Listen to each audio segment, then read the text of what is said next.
సాగునీటి ప్రాజెక్టుల్లో జరిగిన అక్రమాలు, దోపిడీ, నిర్లక్ష్యము కళ్ళగట్టినట్టుగా మొన్ననే మీరు చూసారు. మేడిగడ్డ కావచ్చు, అన్నారం కావచ్చు, సుందిల కావచ్చు, మొత్తం కాళేశ్వరం ప్రాజెక్టే మేడిపండులాగా తయారైందని మీ కళ్ళ ముందలో చూపించినాం.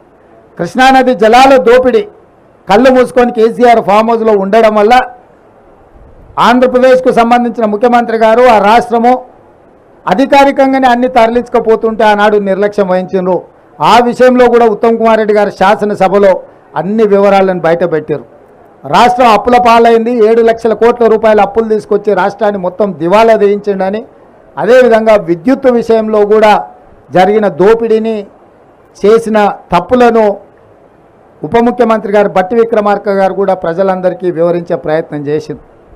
నేను ఎందుకు ఈ వివరాలన్నీ చెప్తున్నా అంటే 10 సంవత్సరాలలో 60 సంవత్సరాల ఉమ్మడి రాష్ట్రంలో సమైక్య పాలనలో కూడా జరగనంత అన్యాయము, దోపిడీ, నిర్లక్ష్యం ఈ 10 సంవత్సరాలలో చంద్రశేఖరరావు గారు పాల్పడ్డారు. ఆ వివరాలన్నిటిని ప్రజలకు మేము పూర్తిగా వివరించినాం. ఈ 10 సంవత్సరాలు ఆయన దోపిడీ చేస్తున్నప్పుడు పిల్లి కళ్ళు మూసుకొని పాలు తాగింది అన్నట్టుగా మోడీ గారు కూడా ఒక్కరోజు కూడా కేసీఆర్ని నిలువరించే ప్రయత్నం చేయలే.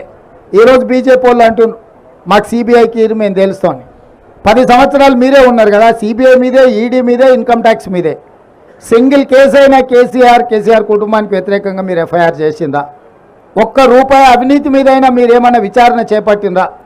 ప్రతిపక్షంలో మేము ఉన్నప్పుడు పదే మీకే అధికారికంగా ఫిర్యాదులు చేసినాం, కోర్టు నుంచి కూడా ఆర్డర్లు తీసుకొచ్చిన నేను, కానీ ఏ రోజు కూడా విచారణ చేయలే. ఇవాళ మేము జ్యుడిషియల్ ఎంక్వైరీకి ఆర్డర్ ఇచ్చిన తర్వాత న్యాయాధిపతులతోని, న్యాయస్థానాల ద్వారా కేసీఆర్ అవినీతి మీద విచారణ చేయడానికి మేము నిర్ణయం తీసుకున్నాక ఇప్పుడు మమ్మల్ని అడుగుతున్నారు సిబిఐకి ఏమని. ఏందే అని ఓ బీజేపీ ఆయనని అడిగినా అది మా చేతికి వస్తే మాకు కూడా ఇంత గిల్లుకోనికి అవకాశం ఉంటుంది కదా సార్, మీరు జ్యుడిషియల్ ఇస్తే మాకేం వస్తుందని.